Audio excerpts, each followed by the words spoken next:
आइए कहानी एक्सप्रेस के साथ एक सफर पर, जहां हर स्टेशन पर मिलेगा आपको एक ऐसा अनुभव जो आपके दिल को छू जाएगा।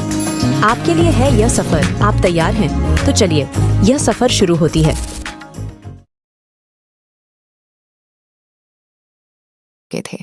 एक दिन मैं कॉलेज जल्दी पहुंच गया था तो यूं ही बालकनी से टेक लगाए इधर उधर देख रहा था। कॉलेज के सामने नंबर 5 बस आके रुकी। मैं बस से उतरते छोटे बच्चों को देखने लगा। उस बस में मेरे क्लास के भी कुछ लड़के आते थे। बच्चे उतर चुके थे। मैं बस के गेट पे ही टकटकी लगाए था। फिर जो हुआ उसे बयान नहीं किया जा सकता। एक खूबसूरत लड़की, पता नहीं कौन, कॉलेज ड्रेस, नीला पेंट और चेक शर्ट पहने उतरी। मैं थोड़ा सावधान हुआ, उसे देखने के लिए बालकनी के कोने पर गया। गेट से बस काफी दूर रुकती थी। वो गेट के तरफ आ रही थी।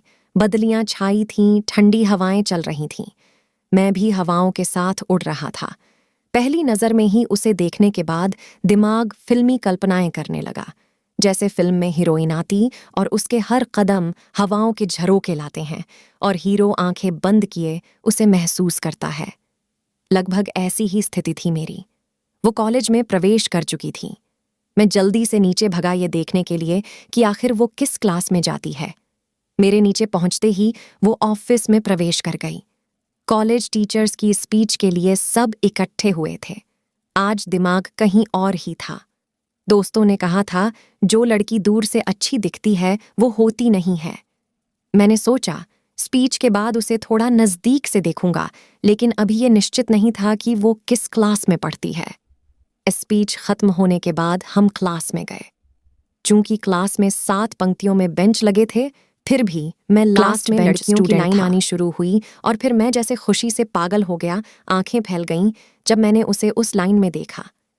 लंबे खुले बाल, हिरन की जैसी आंखें, गेहुआ रंग, वाकई बहुत खूबसूरत लग रही थीं वो बैठी जिस हिसाब से हम दोनों बैठे थे, हम में सबसे ज्यादा दूरी थी। वो पहली लाइन की पहली बेंच पे, मैं आखिरी बेंच पे।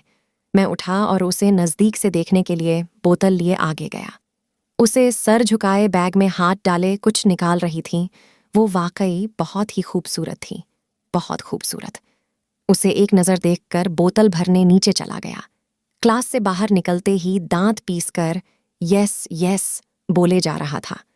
मुझे ऐसा महसूस हो रहा था मानो मुझे सपनों की रानी मिल गई हो। पानी भर के क्लासरूम में आया। क्लास टीचर आ चुके थे। उसका नाम पता चलने वाला था। फिर भी मैं नाम गेस किए जा रहा था। पूजा? नहीं। रानी? हो सकता है, या फिर धन्नो। कितना फर्जी नाम।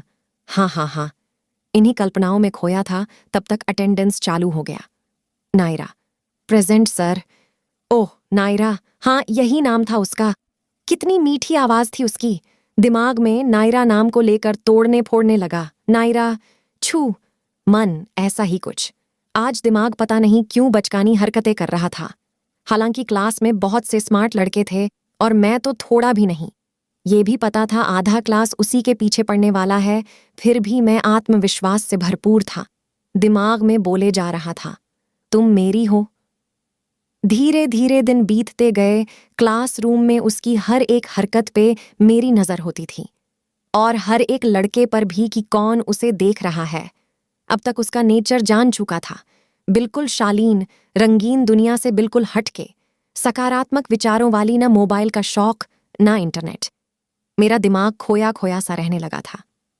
हालांकि मैं थोड़ा बदमाश मिजाज का था, तो उसकी हरकत पे कभी कभी शायरी भी बोल दिया करता था और दोस्त भी वाह वाह रपेट देते थे। कुमार शानू और मोहम्मद रफ़ी के गाने सुनने और गुनगुनाने की आदत से हो गई थी। दिन भर नेट पर उसके लिए शायरी ढूंढता, लेकिन अभी तक उससे अपनी दिल की बात न कह पाया था। कॉम फाइनल ईयर परीक्षा के लिए टीचर ने हमारा एक साधारण सा टेस्ट लिया। 4 सेक्शन के 400 बच्चों में से टॉप 50 में से मेरे सेक्शन के मुझे लेकर कुल 10 लड़के थे, जिसमें मेरा 16वां और दूसरे का 18वां स्थान था। मेरा स्टेटस बढ़ चुका था। क्लासरूम सभी लोग थोड़ी इज्जत से देखते थे। टीचर ने हम दोनों के लिए ताली बजवाई। मेरी नजरें बस उसी को निहार रही थीं। सब लोग मेरी ओर देखकर ताली बजा रहे थे। इसी बीच नायरा से मेरी नजरें लड़ जाती और मेरा दिल जोर से धड़क उठता था। अब शायद वो भी मुझे कुछ कुछ नोटिस करने लगी थी। मैं उसे प्रपोज करना चाहता था। मैंने ये बात अपने कमीने दोस्त राजेश और अमित से कहा। राजेश ने कहा, चल चलते हैं। इंटरवल हो चुका था। वो क्लासरूम में अकेली ही बैठी थी। मौका अच्छा था। लेकिन तभी उस कमीने ने एक लड़की से कुछ कहा। शायद कोई कमेंट बजी। वो लड़की खरी खोटी सुना के आगे बढ़ गई। मैंने राजेश से पूछा, तेरी जीएफ थी वो? उसका जवाब था नहीं। ये सब करते नायरा ने हमें देख लिया था। मुझे बहुत शर्मिंदगी महसूस हो रही थी। गेहूं के साथ खून भी पिस चुका था। वो हमें देखकर गर्दन नीचे करके हिलाए जा रही थी। शायद वो मेरा आकलन कर रही थी।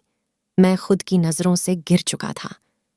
कॉलेज में मेरे सबसे प्यारे 4 ही दोस्त थे, प्रखर, अंकुश, अपूर्व और सत्यम। जिगरी दोस्त थे। वो कमीने इसलिए कुछ बोल भी नहीं सकता था, लेकिन मैंने उसे ऐसा आगे न करने के लिए वार्निंग दे दी। उसे भी दूहक था। एक दिन कमीनों से कहा, यार जरा उसके बारे कुछ पता करके बताना। दूसरे दिन उनके पास बस एक इन्फॉर्मेशन थी, लेकिन जो थी बहुत बड़ी थी। उसे इम्प्रेस करने का उससे अच्छा तरीका कोई न था। मेरे दोस्तों के मुताबिक उसे लिखना बहुत पसंद था और कॉलेज की वार्षिक पत्रिका में कविता देने वाली थी। मैं आज बहुत खुश था, क्योंकि उस समय भी चंद लेख मैं भी लिख लेता था। मैंने भी अपनी एक क्वालिटी वाला लेख अच्छी खासी फोटो सहित पत्रिका के लिए दे दी। महीने भर बाद पत्रिका सबके हाथों में थी। पत्रिका के मेरे हाथों में आते ही जल्दी जल्दी उसकी कविता का पन्ना खोजा।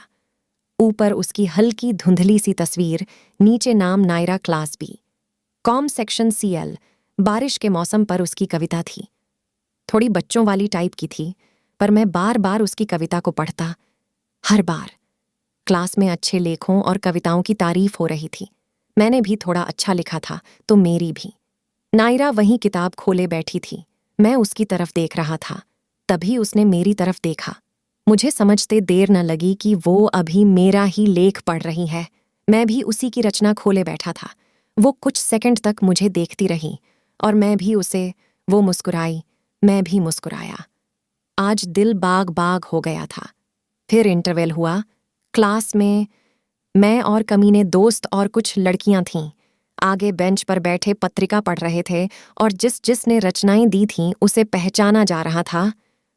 अरे ये तो अंकुश है ना बेका, पक्का चोरी करके दी होगी। अबे ये कमीना प्रखर कब से लेख लिखने लगा, वो भी गरीबी पर।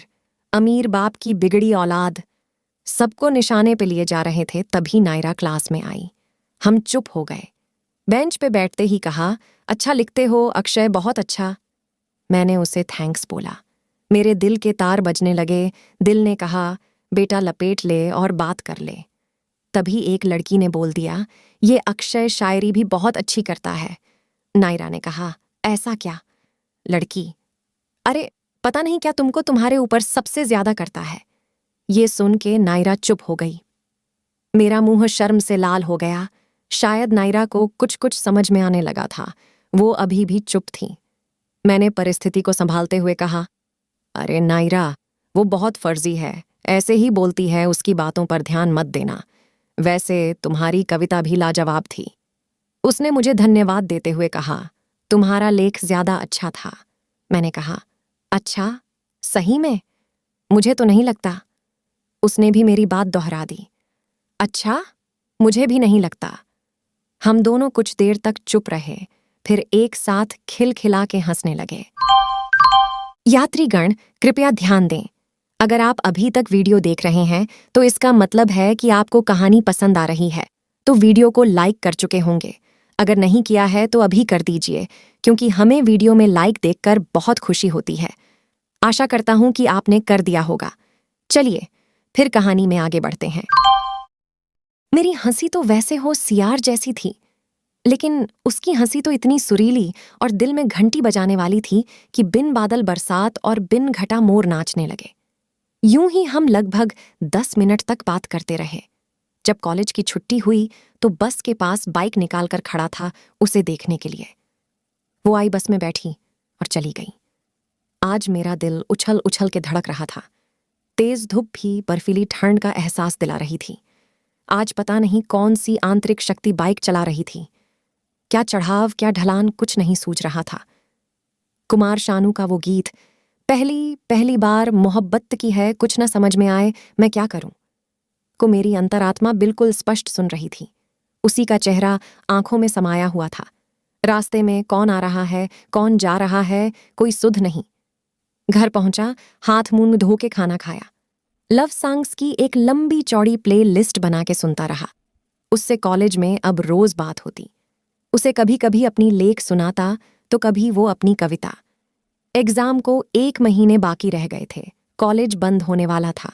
शायद अब हमारी मुलाकात 2 महीने बाद होने वाली थी। घर जाते वक्त हम दोनों मिले। मैंने आने वाले एग्जाम के लिए उसे बेस्ट ऑफ लक कहा। उसने भी मुझे कहा ये भी कि दिमाग सिर्फ पढ़ाई पर लगाना, कुछ दिन लेख शायरी बंद कर दो। वो मुस्काई, बाएं बोला और बस में बैठ गई। मैं बगल में खड़ा था। वो खिड़की में से मुझे देख रही थी। शायद उसे एहसास हो चुका था कि मैं उससे प्यार करता हूं। आज मैं बहुत उदास था और शायद वो भी। वो चली गई। मैं उसे एकटक निगाहों से देखता रहा। मेरी आंखों में आंसू थे। तभी सत्यम आया और ढांढस बंधाने लगा। फिर मैं ये सोचकर खुश हो गया कि एग्जाम खत्म होने के सबको एक दिन कॉलेज आना था। उस दिन हमें अच्छे रिजल्ट की शुभकामना और भविष्य के लिए हिदायत देने को बुलाया गया था। किताबों और उसकी यादों की कश्मकश के बीच एग्जाम खत्म हुआ। सभी पेपर बहुत अच्छे हुए थे। मैं बहुत खुश था। हफ्ते भर बाद कॉलेज जाना था। बहुत बेचैन था, नींद गायब थी, भूख भी बहुत कम लगती थी। दिमाग कल्पनाओं के समुंदर में गोते खा रहा था। नायरा आएगी उस दिन।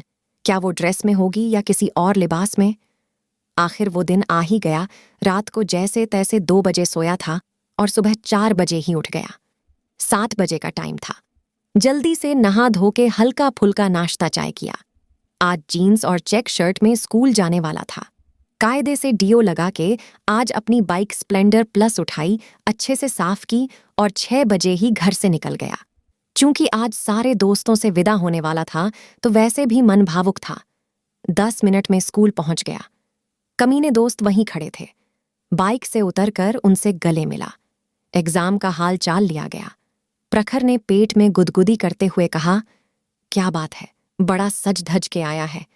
मैंने उसे ठोंक दिया। वो चुप हो गया। बहुत दोस्तों से मुलाकात हुई। बस के आने का टाइम हो रहा था। दिल की धड़कनें बढ़ रहीं। कभी कभी ये सोच के घबरा जाता कि वो आएगी भी या नहीं। तभी मन खुद से कहता, ऐसा नहीं होगा, वो जरूर आएगी। मैं बालकनी में चला गया, उसे उसी पुराने अंदाज में देखने के लिए जैसा उसे पहली बार देखा था। बिल्कुल उसी जगह खड़ा था। अभी इसी कंफ्यूजन में था कि वो क्या पहन के आएगी। बाकी लड़कियां खूबी सज धज के आई थीं। तब तक कुछ दूर बस दिखी। हाँ, वो 5 नंबर बस थी। मेरी खुशी का ठिकाना न रहा। बस रुकी, सारे हमारी क्लास के स्टूडेंट थे। मैं लगातार देखे जा रहा था कि कब वो निकलती है। वो निकली, वही स्कूल की ड्रेस पहने हुए, आंखों में वही चमक, वही दमकता चेहरा, वही शालीनता। भला उसे और किस साज सज्जा की जरूरत थी? ऐसा लग रहा था मानो 1 साल पहले की घटना रिपीट हो रही हो। वही हवा के झरोंकों को आंख बंद करके महसूस कर रहा था। उसकी नजरें ऊपर उठीं। उसने मुझे देखा, मैंने ऊपर से ही बोला, हाय नायरा, कैसी हो? उसने कहा, पहले नीचे तो आओ जय। वो बहुत खुश दिख रही थी। मैं दौड़ा नीचे गया, बिल्कुल उसके सामने आ गया। जी किया बाहों में भर के गले लगा लूं। दिल जोरों से धड़क रहा था। उसने पूछा, एग्जाम कैसा बीता? मैंने कहा, एकदम खराब। उसने कंधे पर ठोंकते हुए कहा, चल झूठा, तुम्हारा और खराब।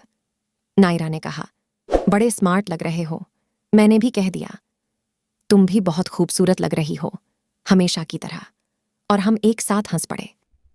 कॉलेज का कार्यक्रम खत्म होने के बाद बोला गया कि 1 घंटे बाद कॉलेज की छुट्टी कर दी जाएगी। जिनसे मिलना हो मिल लो। आज शायद आखिरी दिन था। फिर पता नहीं कब मुलाकात होगी। यही सोचते हुए हम दोनों आमने सामने बैठे थे। आज निश्चय करके आया था कि उससे अपनी दिल की बात बोल दूंगा, लेकिन समय बीत रहा था, मैं बोल नहीं पा रहा था। उसकी भी हालात मेरी जैसी ही थी। शायद वो भी मुझसे कुछ कहना ही चाहती थी, शायद वही जो मैं उससे। कॉलेज में बीते पुराने वक़्त को याद किया जा रहा था। आंखों से आंखें मिली हुई थीं। हमें एक दूसरे की दिल की बातें पता थीं, बस ज़बानी तौर पर कहना था, जो अब बहुत कठिन प्रतीत हो रहा था। बात करते करते हमारी आंखें भर गई थीं। तभी अनाउंस किया गया कि जिसे बस से जाना है, बस में जल्दी से बैठ जाए। मैंने ऊपर से ही बोला, हाय नायरा, कैसी हो? उसने कहा, पहले नीचे तो आओ। वो बहुत खुश दिख रही थी। मैं दौड़ा, नीचे गया, बिल्कुल उसके सामने आ गया। जी किया बाहों में भर के गले लगा लूं। दिल जोरों से धड़क रहा था। उसने पूछा, एग्जाम कैसा बीता? मैंने कहा, एकदम खराब। उसने कंधे पर ठोंकते हुए कहा, चल झूठा, तुम्हारा और खराब। नायरा ने कहा, बड़े स्मार्ट लग रहे हो। मैंने भी कह दिया, तुम भी बहुत खूबसूरत लग रही हो, हमेशा की तरह। और हम एक साथ हंस पड़े। कॉलेज का कार्यक्रम खत्म होने के बाद बोला गया कि 1 घंटे बाद कॉलेज की छुट्टी कर दी जाएगी। जिनसे मिलना हो मिल लो। आज शायद आखिरी दिन था, फिर पता नहीं कब मुलाकात होगी। यही सोचते हुए हम दोनों आमने सामने बैठे थे।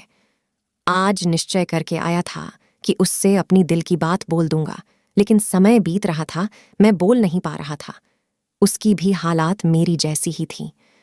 शायद वो भी मुझसे कुछ कहना ही चाहती थी, शायद वही जो मैं उससे। कॉलेज में बीते पुराने वक्त को याद किया जा रहा था। आंखों से आंखें मिली हुई थीं। हमें एक दूसरे की दिल की बातें पता थीं। बस ज़बानी तौर पर कहना था, जो अब बहुत कठिन प्रतीत हो रहा था। बात करते करते हमारी आंखें भर गई थीं। तभी अनाउंस किया गया कि जिसे बस से जाना है, बस में जल्दी से बैठ जाए। ये सुनते ही लगा मेरा दिल बाहर निकल जाएगा। पांव कांप रहे थे। ऐसा लग रहा था दिल की बात दिल में ही रह जाएगी। मैंने उससे कहा, जाने दो ना, बस को मैं तुम्हें बाइक से घर तक छोड़ दूंगा। उसने कहा, मुझे कोई दिक्कत नहीं, कोई और देखेगा तो क्या सोचेगा। पता नहीं क्यों मैं उसकी बात नहीं काट पाया। बस में बैठने के लिए एक बार फिर अनाउंस किया गया। अब मुझे चलना होगा, ये कहते वो उठ गई। उसकी आंखें नम थीं। मैं मन ही मन रो रहा था और सोच रहा कि काश अभी अपने हाथों से उसके आंसू पोंछ दूं। वो जाने लगी। मैं जैसे हरासमेंट का शिकार हो रहा था। धड़कन रुक सी गई थी। वो स्कूल के गेट पर पहुंच चुकी थी। मुझसे अब रहा नहीं जा रहा था। मैंने आवाज लगाई, नायरा रुको थोड़ा। लेकिन इस बार दिल भी ये बात दिल से नहीं कह रहा था। रिजल्ट लेने देर से पहुंचा। कमीनों से मुलाकात हुई। बोला, मैं भी अभी आ रहा हूं। नायरा कहीं भी नहीं दिख रही थी। रिजल्ट देते वक्त सर ने शाबाशी देते हुए कहा, बहुत अच्छे नंबर हैं तुम्हारे, अच्छे से पढ़ना आगे। 79% मार्क्स थे। लेने के बाद साइन करने लगा रजिस्टर में तो देखा कि नायरा के कॉलम के आगे टिक लगा है और किसी का सिग्नेचर पड़ा है। एक समय के लिए लगा जैसे दिल धड़कना बंद हो गया है। सर से पूछा, नायरा आई थी रिजल्ट लेने? उन्होंने कहा, नहीं। उसके नाना जी आए थे? नाना जी? सर ने कहा, हाँ, वो अपने नाना जी के यहाँ रहती थी। उसका घर शामली है। अभी वो घर चली गई है। मैं रिजल्ट लेके बाहर आ गया। उसकी एक सहेली से पूछा। उसने कहा उसके पास फोन नहीं था, इसलिए किसी के पास उसका नंबर या एड्रेस नहीं है। शिद्दत भरी मोहब्बत धूमिल होती दिख रही थी। अब सब सामान्य था या असामान्य, कुछ समझ नहीं आ रहा था। उसे दोबारा मिलने की सारी संभावनाएं खत्म हो रही थीं। बेचैनी ने घेर लिया था। ऐसा लग रहा था मुझे ऑक्सीजन की कमी हो रही थी, सही से सांस नहीं ले पा रहा था। सब कुछ बर्बाद प्रतीत हो रहा था। कमीने आए, मेरे कंधे पे हाथ ठोंक के बिना कुछ कहे चुपचाप घर को निकल लिया। मैं भी घर चला आया था। दिमाग में तरह तरह के सवाल उठ रहे थे। कहीं नायरा के प्यार का इकरार झूठा तो नहीं था, या फिर वो महज मजाक तो नहीं था। लेकिन दिल इस बात की कभी गवाही नहीं दे सकता। वो खुशी झूठी नहीं थी, वो हंसी झूठी नहीं थी, वो आंसू झूठे नहीं थे। फिर वो प्यार का इकरार कैसे झूठा हो सकता है? इस घटना को 3 साल पूरे हो चुके हैं। तब से फिर कभी मुलाकात ना हुई। कभी कभी सपनों में दिख जाती है।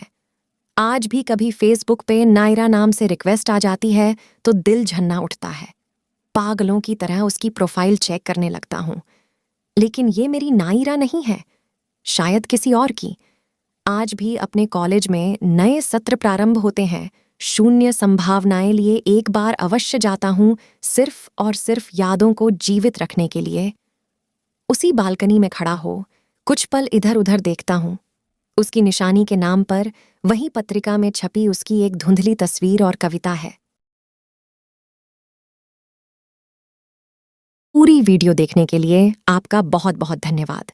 अगर आपको हमारी कहानियां पसंद आ रही हैं तो वीडियो को लाइक करें और हमें आपकी मदद की बहुत ज़रूरत है। हमारे चैनल में सब्सक्राइबर बहुत कम है, तो हमारे साथ जुड़िए, हमारे चैनल को सब्सक्राइब करिए। इससे हमें और भी अच्छे अच्छे कहानियां बनाने के लिए मोटिवेशन मिलेगी और आप और बेहतरीन कहानी सुन पाएंगे। आप और भी बेहतरीन शानदार कहानियां सुनना चाहते हैं तो हमारे चैनल कहानी एक्सप्रेस को सब्सक्राइब करना ना भूलें। धन्यवाद।